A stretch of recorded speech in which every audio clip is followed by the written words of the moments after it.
একদিন নবী করিম হযরত মুহাম্মদ সাল্লাল্লাহু আলাইহি সাল্লাম হযরত আয়েশাকে বললেন, হে আয়েশা, একটা কথা বলি।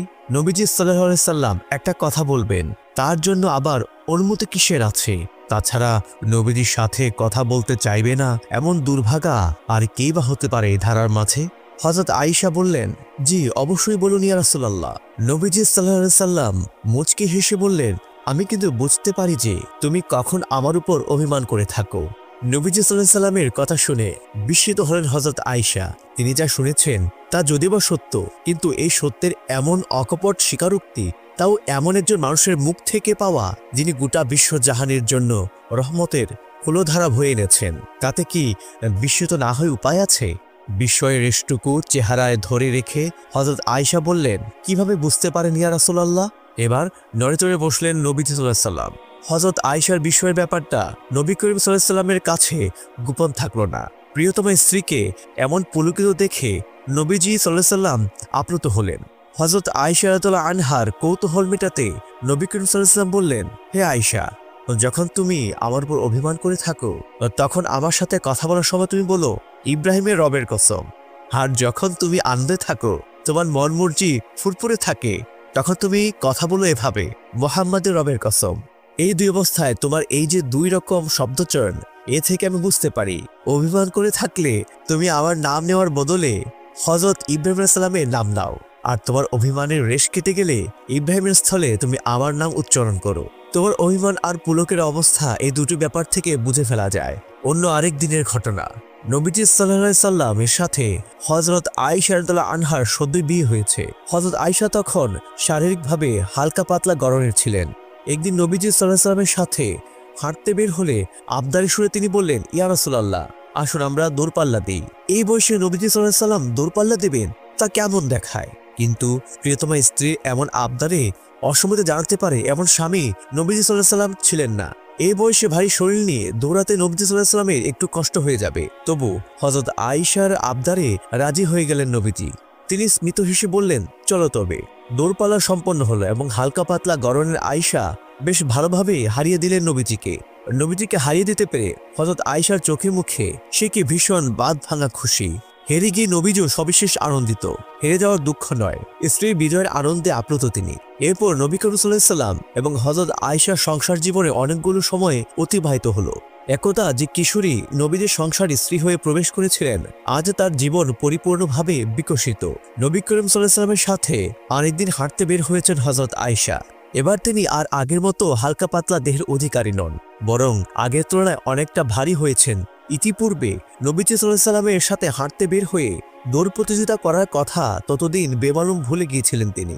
কিন্তু হযরত আয়েশা রাদিয়াল্লাহু আনহা যতই ভুলে যান না কেন, নবীজি সেদিনের স্মৃতিকে একটু ভুলেননি ওই দিন হযরত আয়েশার কাছে হেরে যাওয়ার কথা। জেতার আনন্দে আটখানা হওয়া কিশোরী হযরত আয়েশার হাস্যোজ্জ্বল মুখচ্ছবি এখনো নবী করিম সাল্লাল্লাহু আলাইহি সাল্লামের স্মৃতিপটে অমলিন। বহু পূর্বে সেদিনকার সেই স্মৃতি মনে করে নবীজি সাল্লাল্লাহু আলাইহি সাল্লাম এবার বললেন, হে আয়েশা, চলো আমরা আজ আবার দৌড়পাল্লা দিই, যতই বয়স ও শরীর বাড়ুক না কেন। হযরত আয়েশা তার চঞ্চলতা মন তো আর কোথাও বন্ধক রেখে দেননি। সুতরাং নবীজির পক্ষ থেকে দৌড়ের প্রস্তাব পেয়ে তিনি উৎফুল্লই হলেন বলা চলে। ৭-৫ না ভেবে বললেন, হা, দেওয়াই তো যায়। সম্পন্ন হলো দৌড়পাল্লা, কিন্তু এবারের ফলাফল একেবারেই ভিন্ন। গতবার বেশ ভালোভাবেই জিতেছিলেন হযরত আয়েশা, কিন্তু এবার তাকে পরাস্ত করে দিলেন আল্লাহ রাসূল। এবারের প্রতিযোগিতায় আল্লাহ রাসূল বিজয়ী হলেন। দৌড় শেষে ভীষণ ক্লান্তিতে হাঁপাতে থাকা হযরত আয়েশার কাছে গেলেন নবীজি।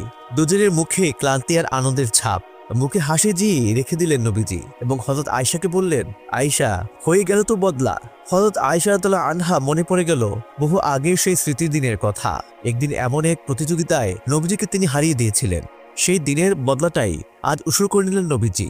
এই যে এক মধুময় প্রতিশোধ, ওই স্মৃতিটা একেবারে ভুলে গিয়েছিলেন তিনি, কিন্তু এমন ছোট্ট একটা ব্যাপার নবীজি মনে রেখেছেন এবং আরো সুন্দরতর করে সেটাকে তাকে মনে করে দিয়ে ব্যাপারটা হযরত আয়েশার কাছে ভালো লাগলো। জীবনের হাজারো গুরুত্বপূর্ণ ঘটনাবলীর মাঝে হযরত আয়েশা রাদিয়াল্লাহু আনহার এত ছোট্ট একটা স্মৃতিকে নবীজি পরম যত্নে আগলে রেখেছেন হৃদয়ে। ব্যাপারটা হযরত আয়েশাকে আনন্দিত না করে পারে।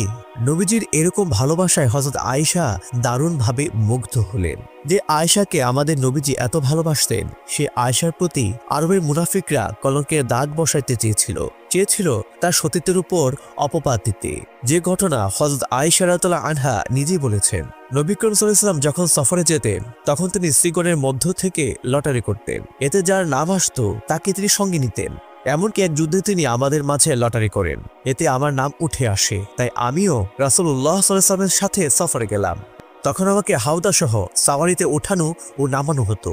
এমনইভাবে আমরা যুদ্ধে চলতে থাকলাম। অতঃপর রাসূলুল্লাহ সাল্লাল্লাহু আলাইহি ওয়াসাল্লাম যখন এই যুদ্ধ থেকে নিষ্কৃতি লাভ করলেন, তখন তিনি বাড়ির দিকে প্রত্যাবর্তন করলেন। ফেরার পথে আমরা মদিনার নিকটবর্তী হলে তিনি একদিন রাতের বেলা রওনা হওয়ার জন্য আদেশ করলেন। রওনা হওয়ার ঘোষণা দেওয়া হলে আমি উঠলাম এবং প্রকৃতিটাকে সাড়া দেওয়ার জন্য পায়ে হেঁটে সেনা ছাউনি পেরিয়ে সামনে গেলাম।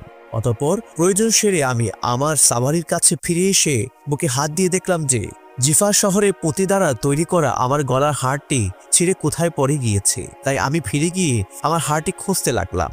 আর খুঁজতে খুঁজতে আমার আসতে দেরি হয়ে যায়। যে সমস্ত লোক উটের পিঠে আমাকে উঠিয়ে দিতেন, তারা এসে আমার হাওদা উটের পিঠে উঠিয়ে দিলেন। তারা ভেবেছিলেন আমি হাওদার মধ্যেই আছি, কারণ খাদ্যাভাবে মহিলারা তখন খুবই হালকা হয়ে গিয়েছিল এবং তাদের দেহে মাংসস্থল ছিল না। তারা খুবই অল্প পরিমাণ খাবার খেতেন। তাই তারা যখন হাওদা উঠিয়ে উপরে রাখেন, তখন তারা হালকা হাওদাজিকে কোনো প্রকার অস্বাভাবিক মনে করেননি। কিন্তু আমি ছিলাম একজন অল্প বয়স্কা কিশোরী। অতঃপর এরা উট হাঁকিয়ে নিয়ে চলে যায়। সুনদল চলে যাওয়ার পর আমি আমার হাড়টি খুঁজে পাই এবং নিজ জায়গায় ফিরে এসে দেখি তাদের সুনদের কোনো আহ্বানকারী এবং কোনো জবাবদাতা সেখানে নাই। তখন আমি আগে যেখানে ছিলাম সেখানে বসে রইলাম। ভাবলাম তারা আমাকে দেখতে না পেয়ে অবশ্যই আমার কাছে ফিরে আসবে। ওই স্থানে বসে থাকা অবস্থায় ঘুম চেপে ধরলে আমি ঘুমিয়ে পড়লাম। ইবনু মুআত্তা রাদিয়াল্লাহু আনহু, যাকে রাসূলুল্লাহ সাল্লাল্লাহু আলাইহি ওয়াসাল্লাম ফেলে যাওয়ার আসবাবপত্র সংগ্রহের জন্য পেছনে থাকার নির্দেশ দিয়েছিলেন, সৈন্যদল চলে যাওয়ার পর সেখানে তিনি ছিলেন। তিনি সকালে আমার অবস্থানস্থলের কাছে এসে একজন ঘুমন্ত মানুষ দেখে আমার দিকে তাকিয়ে আমাকে চিনে ফেললেন। পর্দার বিধান অবতীর্ণ হওয়ার পূর্বে তিনি আমাকে দেখেছিলেন। তিনি আমাকে চিনতে পেরে ইন্না লিল্লাহি ওয়া ইন্না ইলাইহি রাজিউন পড়তে লাগলেন। আমি তা শুনে জেগে উঠলাম এবং চাদর টেনে আমার চেহারা ঢেকে ফেললাম। আল্লাহর কসম, আমি কোনো কথা বলিনি এবং তার থেকে ইন্না লিল্লাহ পাঠ ব্যতীত অন্য কোনো কথাও শুনতে পাইনি। এরপর তিনি সাওয়ারি থেকে নামলেন এবং সাওয়ারিকে বসিয়ে তার সামনের পা নিচু করে দিলে আমি গিয়ে তাতে উঠে পড়লাম। পরে তিনি আমাকে সহ সাওয়ারিকে টেনে আগে আগে চললেন। অতঃপর ঠিক দুপুরে প্রচণ্ড গরমের সময় আমরা গিয়ে সেনাদলের সঙ্গে মিলিত হলাম। সে সময় তারা একটি জায়গায় অবতরণ করেছিলেন। এই ঘটনার সূত্র ধরে মুনাফিকরা আমার নামে সতীত্ব হারানোর অপবাদ রটনা শুরু করে দিল। অপবাদকারীদের মধ্যে প্রধান ভূমিকা রেখেছিল আব্দুল্লাহ ইবনে উবাই ইবনে সুলুল। আমি যখন মদিনায় আসলাম, তার 1 মাস পর্যন্ত আমি অসুস্থ থাকলাম। এদিকে অপবাদ রটনাকারীদের কথা নিয়ে লোকদের মধ্যে আলোচনা চর্চা হতে লাগলো, কিন্তু এগুলোর কিছুই আমি জানি না। তবে আমি সন্দেহ করেছিলাম এবং তা আরো দৃঢ় হচ্ছিল আমার এই অসুখের সময়। কেননা এর আগে আমি রাসূলুল্লাহ সাল্লাল্লাহু আলাইহি ওয়াসাল্লাম থেকে যেরকম স্নেহ ভালোবাসা পেতাম, আমার এই অসুখের সময় তা আমি পাচ্ছিলাম না। তিনি আমার কাছে এসে সালাম করে কেবল তুমি কেমন আছো জিজ্ঞেস করে চলে যেতেন। তার এই আচরণে আমার মনে ভীষণ সন্দেহ জাগিয়ে তুলে। তবে কিছুটা অসুস্থ হয়ে বাইরে বের হওয়ার আগ পর্যন্ত এ জঘন্য অপবাদের ব্যাপারে আমি কিছুই জানতাম না। উম্মু মিস্তাহ রাদিয়াল্লাহু আনহু একদা আমার সঙ্গে পায়খানার দিকে বের হন। আর প্রকৃতির ডাকে আমাদের বের হওয়ার অবস্থা এই ছিল যে এক রাতে বের হলে আমরা আবার পরের রাতে বের হতাম। এটা ছিল আমাদের ঘরের পাশে পায়খানা তৈরি করার আগের ঘটনা। আমাদের অবস্থা প্রাচীন আরবের লোকদের মতো ছিল। তাদের মতো আমরাও প্রকৃতির প্রয়োজন সারার জন্য ঝোপঝাড়ে চলে যেতাম। এমনকি পার্শ্বে পায়খানা তৈরি করলে আমরা খুব কষ্ট পেতাম। হযরত আয়েশা রাদিয়াল্লাহু আনহা বললেন, একদা আমি এবং উম্মু মিস্তাহ একত্রে বের হলাম। আমরা আমাদের প্রয়োজন সেরে বাড়ি ফেরার পথে উম্মু মিস্তাহ তার কাপড়ে জড়িয়ে হোঁচট খেয়ে পড়ে গিয়ে বললেন, মিস্তাহ ধ্বংস হোক। আমি তাকে বললাম, আপনি খুব খারাপ কথা বলেছেন। আপনি কি বদর যুদ্ধে যোগদানকারী ব্যক্তিকে গালি দিচ্ছেন? তিনি আমাকে বললেন, ওগো বলা, শেষ তোমার সম্বন্ধে কি কথা বলে বেড়াচ্ছে, তুমি কি তা শুনোনি? আমি তাকে জিজ্ঞেস করলাম সে আমার সম্পর্কে কি বলছে। তখন তিনি অপবাদ রটনাকারীদের কথাবার্তা সম্পর্কে আমাদেরকে জানালেন। এরপর আমার পুরনো রাগ আরো বেড়ে গেল। আমি বাড়ি ফেরার পর রাসূলুল্লাহ সাল্লাল্লাহু আলাইহি ওয়াসাল্লাম আমার কাছে আসলেন এবং সালাম দিয়ে জিজ্ঞেস করলেন, তুমি কেমন আছো? হযরত আয়েশা রাদিয়াল্লাহু আনহা বলেন, আমি আমার পিতামাতার কাছে গিয়ে বিষয়টি সম্পর্কে সঠিক খবর জানতে চাচ্ছিলাম। তাই আমি রাসূলুল্লাহ সাল্লাল্লাহু আলাইহি ওয়াসাল্লামকে বললাম, আপনি কি আমাকে আমার পিতামাতার কাছে যাওয়ার জন্য অনুমতি দিবেন? রাসূলুল্লাহ সাল্লাল্লাহু আলাইহি ওয়াসাল্লাম আমাকে অনুমতি দিলেন। তখন আমি আমার আম্মাকে বললাম, আম্মা যান, লোকজন কি আলোচনা করছে? তিনি বললেন, বেটি, এই ব্যাপারটিকে হালকা করে ফেলো।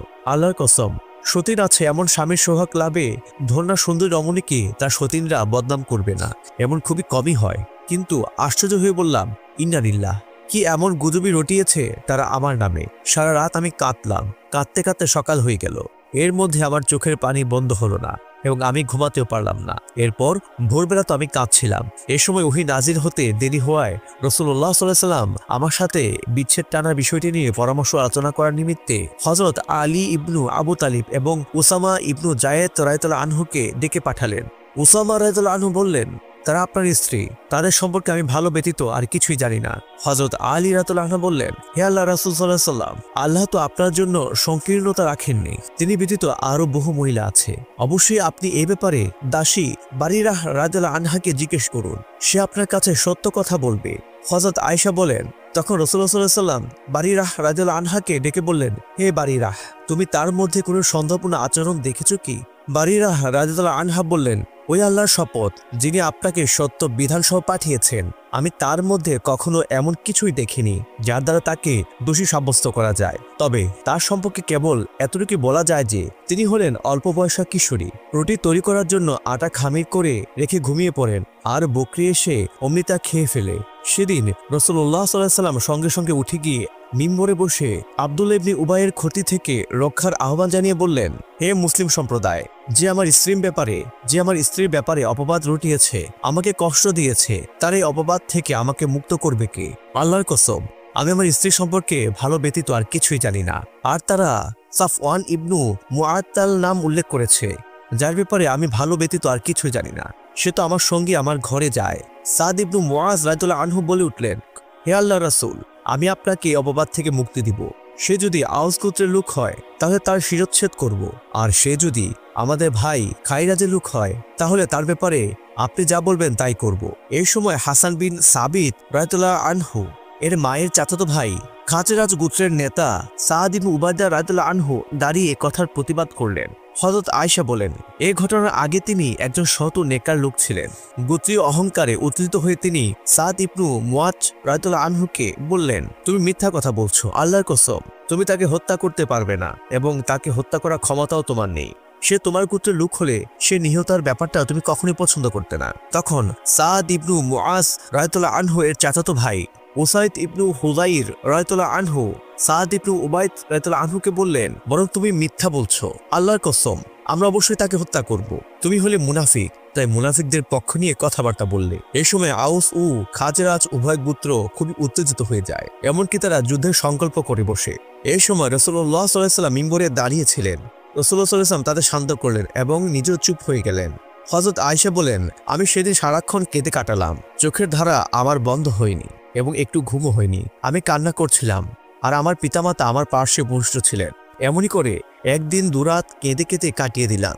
এর মধ্যে আমার একটু ঘুম হয়নি, বরং অনবরত আমার চোখ দিয়ে অশ্রু ঝরতে থাকে। মনে হচ্ছিল যেন কান্নার কারণে আমার কলিজা ফেটে যাবে। আমি ক্রন্দনরত ছিলাম আর আমার আব্বা আম্মা আমার পাশে উপবিষ্ট ছিলেন। এমন সময় একজন আনসারি মহিলা আমার কাছে আসার অনুমতি চাইলে আমি তাকে আসার অনুমতি দিলাম। সে এসে বসলো এবং আমার সঙ্গে কাঁদতে আরম্ভ করলো।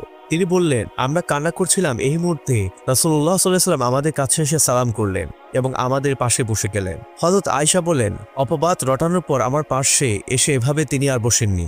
এমনকি রাসূলুল্লাহ সাল্লাল্লাহু আলাইহি ওয়াসাল্লাম 1 মাস অপেক্ষা করার পরও আমার ব্যাপারে তার নিকট কোনো আগ্রহ আসেনি। বসার পর রাসূলুল্লাহ সাল্লাল্লাহু আলাইহি ওয়াসাল্লাম কালিমা শাহাদাত পড়লেন। এরপর বললেন, আয়েশা, তোমার ব্যাপারে আমার কাছে অনেক কথাই পৌঁছেছে।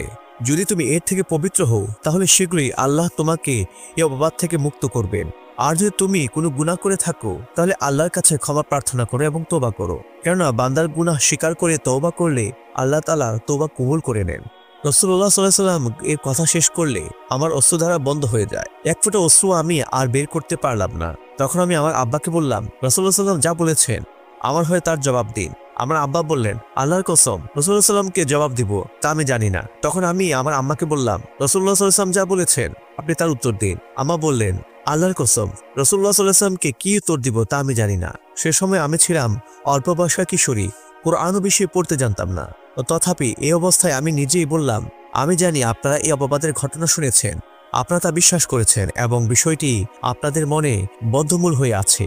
এখন যদি আমি বলি যে আমি এর থেকে পবিত্র, তাহলে আপনারা আমাকে বিশ্বাস করবেন না। আর যদি আমি এই অপরাধের কথা স্বীকার করে নিই, যে সম্পর্কে আল্লাহ জানেন যে আমি এর থেকে পবিত্র, তাহলে আপনারা তা বিশ্বাস করবেন। আল্লাহর কসম, আমিও আপনারা যে বিপাকে পড়েছি এর জন্য হযরত ইউসুফ আলাইহিস সালামের পিতার কথা ব্যতীত আমি কোনো দৃষ্টান্ত খুঁজে পাচ্ছি না। তিনি বলেছিলেন, পূর্ণ ধৈর্য শ্রেয়, তোমরা যা বলছো এ ব্যাপারে আল্লাহ একমাত্র আমার আশ্রয়স্থল। অতঃপর আমি মুখ ঘুরিয়ে আমার বিছানায় গিয়ে শুয়ে পড়লাম। আল্লাহ তাআলা জানেন যে সে মুহূর্তেও আমি পবিত্র। অবশ্যই আল্লাহ আমার পবিত্রতা প্রকাশ করে দিবেন। তবে আল্লাহর কসম, আমি কখনো ভাবিনি যে আমার সম্পর্কে আল্লাহ ওহী অবতীর্ণ করবেন যা পাঠ করা হবে।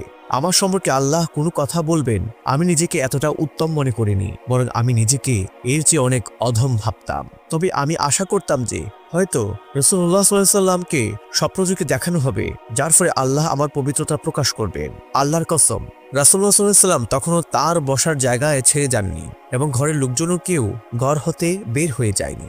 এমন সময় তার উপর ওহী অবতরণ শুরু হলো। ওহী অবতীর্ণ হওয়ার সময় তার যে বিশেষ ধরনের কষ্ট হতো, তখন সে অবস্থা হলো। এমনকি ভীষণ শীতের দিনও তার শরীর থেকে মতির দানার মতো বিন্দু বিন্দু ঘাম গড়িয়ে পড়ল ওই বাণীর গুরু ভারে, যা তার প্রতি অবতীর্ণ হয়েছে। রাসূলুল্লাহ সাল্লাল্লাহু আলাইহি ওয়াসাল্লাম এই অবস্থা কেটে গেলে তিনি হাসিমুখে প্রথম যে কথা উচ্চারণ করলেন সেটা হলো, হে আয়েশা, আল্লাহ তোমার পবিত্রতা প্রকাশ করে দিয়েছেন। এ কথা শুনে আমার মা আমাকে বললেন, তুমি উঠে গিয়ে রাসূল সাল্লাল্লাহু আলাইহি ওয়াসাল্লামের প্রতি সম্মান করো। আমি বললাম, আল্লাহর কসম, আমি তার দিকে উঠে যাব না। মহান আল্লাহ ব্যতীত কারোর প্রশংসা করব না। হযরত আয়েশা বললেন, আল্লাহ আমার পবিত্রতার ব্যাপারে যে 10টি আয়াত অবতীর্ণ করেছেন তা হলো, যারা এই অপবাদ রটনা করেছে তারা তো তোমাদের একটি দল। এই ঘটনাকে তোমরা তোমাদের জন্য অনিষ্টকর মনে করো না, বরং এও তোমাদের জন্য কল্যাণকর। তাদের প্রত্যেকের জন্য আছে কঠিন শাস্তি। এই কথা শোনার পর মুমিন পুরুষ এবং নারীগণ কেন নিজেদের বিষয়ে সৎ ধারণা করেনি এবং বলেনি যে এটা তো সুস্পষ্ট অপবাদ? তারা কেন এ ব্যাপারে 4 জন সাক্ষী উপস্থিত করেনি? যেহেতু তারা সাক্ষী উপস্থিত করেনি, সেহেতু তারা আল্লাহর বিধানে মিথ্যাচারী। দুনিয়া ও আখিরাতে তোমাদের প্রতি আল্লাহর অনুগ্রহ দয়া না থাকলে তোমরা যাতে লিপ্ত ছিলে তার জন্য কঠিন শাস্তি তোমাদেরকে স্পর্শ করত। যখন তোমরা মুখে মুখে এ মিথ্যা ছড়াচ্ছিলে এবং এমন বিষয়ে মুখে উচ্চারণ করছিলে যে বিষয়ে তোমাদের কোনো জ্ঞান ছিল না এবং একে একটি তুচ্ছ ব্যাপার বলে মনে করছিলে, অথচ আল্লাহর কাছে এটা ছিল গুরুতর ব্যাপার। আর এ কথা শোনা মাত্র তোমরা কেন বললে না যে এ বিষয়ে বলাবলি করা আমাদের জন্য উচিত নয়? আল্লাহ পবিত্র মহান, এ তো এক গুরুতর অপবাদ। আল্লাহ তোমাদেরকে উপদেশ দিচ্ছেন, যদি তোমরা মুমিন হয়ে থাকো তাহলে কখনো অনুরূপ আচরণের পুনরাবৃত্তি করবে না। আল্লাহ তোমাদের জন্য তার আয়াসমূহ বিবৃত করেন এবং আল্লাহ সর্বজ্ঞ প্রজ্ঞাময়। যারা মুমিনদের মধ্যে অশ্লীলতার প্রসার কামনা করে তাদের জন্য আছে দুনিয়া ও আখিরাতের শাস্তি। আল্লাহ জানেন তোমরা জানো না। তোমাদের প্রতি আল্লাহর অনুগ্রহ দয়া না থাকলে তোমাদের কেউ অব্যাহতি পেত না। আল্লাহ দয়াদ্র ও পরম দয়ালু। আল্লাহর পবিত্রতার ব্যাপারে আল্লাহ এই আয়াতগুলো অবতীর্ণ করলেন।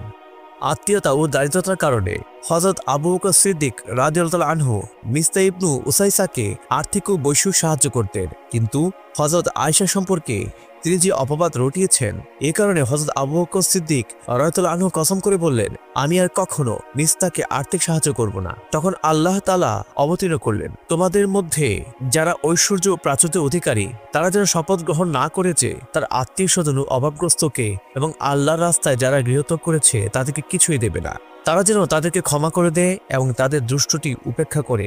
শোনো, তোমরা কি পছন্দ করো না যে আল্লাহ তোমাদেরকে ক্ষমা করেন? আল্লাহ ক্ষমাশীল, পরম দয়ালু। হযরত আবু বকর সিদ্দিক বলে উঠলেন, হ্যাঁ, আল্লাহর কসম, অবশ্যই আমি তা পছন্দ করি। আল্লাহ তারা আমাকে ক্ষমা করে দিন। এরপর তিনি হযরত মিস্তার জন্য যে খরচ করতেন তা পুনরায় দিতে শুরু করলেন এবং বললেন, আল্লাহর কসম, আমি তাকে এই অর্থ দেওয়ার কখনোই বন্ধ করব না। আমার সম্পর্কে রাসূলুল্লাহ সাল্লাল্লাহু আলাইহি ওয়াসাল্লাম জায়নাব বিনতে জাহশ রাদিয়াল্লাহু আনহাকেও জিজ্ঞেস করেছিলেন। তিনি জায়নাব রাদিয়াল্লাহু আনহাকে বলেছিলেন, তুমি আয়েশা সম্পর্কে কি জানো, অথবা বলেছিলেন তুমি কি দেখেছো?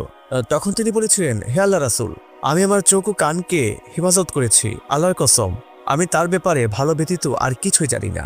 হযরত আয়েশা বলেন, নবী করিম সাল্লাল্লাহু আলাইহি ওয়াসাল্লামের স্ত্রীগণের মধ্যে তিনি আমার প্রতিদ্বন্দ্বী ছিলেন। আল্লাহ তার তাকওয়ার কারণে তাকে রক্ষা করেছেন। অথচ তার বোন হামনা রাদিয়াল্লাহু আনহা অপবাদ রটনকারীদের মতো অপবাদ ছড়াচ্ছিল, ফলে তিনি ধ্বংসপ্রাপ্তদের সঙ্গে ধ্বংস হয়ে গেলেন। খবর পেয়ে তার সত্যতা যাচাই না করে তার উপর আমল করা মুমিনদের বৈশিষ্ট্য নয়, এসব থেকে বিরত থাকাই শ্রেয়।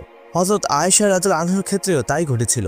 মুনাফিকদের অনুমান নির্ভর ঘটনাও রং মাখিয়ে হযরত আয়েশা রাদিয়াল্লাহু আনহার উপর অপবাদের আরোপ করা হয়েছিল, যার পরিণতিতে রাসূলুল্লাহ সাল্লাল্লাহু আলাইহি ওয়াসাল্লাম, তার পত্নী আয়েশা ও মুমিনগণ মাসের অধিক কাল সীমাহীন কষ্ট ভোগ করেন। তাই ধারণা করে কোনো কিছু বলার থেকে আমাদেরকে বিরত থাকতে হবে। আল্লাহ আমাদেরকে শুধু শুধু অনেক ধারণা থেকে মুক্তি পাওয়ার জন্য তৌফিক দান করুন, আমিন। প্রিয় দর্শক, আজকে এই পর্যন্তই। দেখা হবে আগামী কোনো পর্বে। সেই পর্যন্ত সবাই ভালো থাকুন, সুস্থ থাকুন। আল্লাহ হাফেজ। আসসালামু আলাইকুম।